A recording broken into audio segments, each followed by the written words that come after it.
from my time at working at the AER, you're acutely aware of where you have the policy direction, where you don't have the policy direction, or where you think it might be coming, right? So sometimes we think this policy direction is coming, let's get ready for it.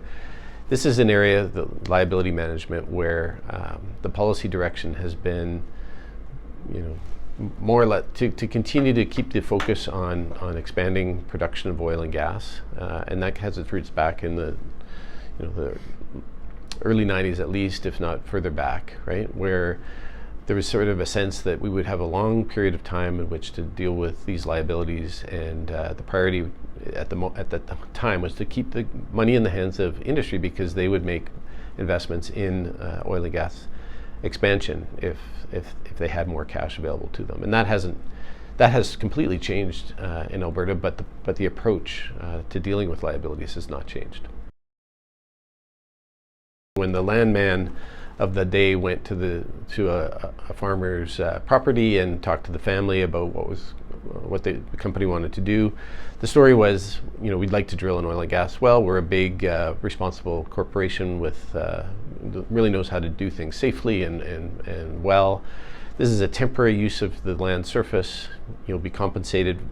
for your trouble, and then at the end of the a 10, 15, 20-year period, we'll restore things to exactly how they were when we showed up. And that was a great story, and people just didn't have a lot of experience initially to question that. But then, so when I started my career, I started interacting with landowners who were already, in the early 90s, mid 90s, were starting to experience a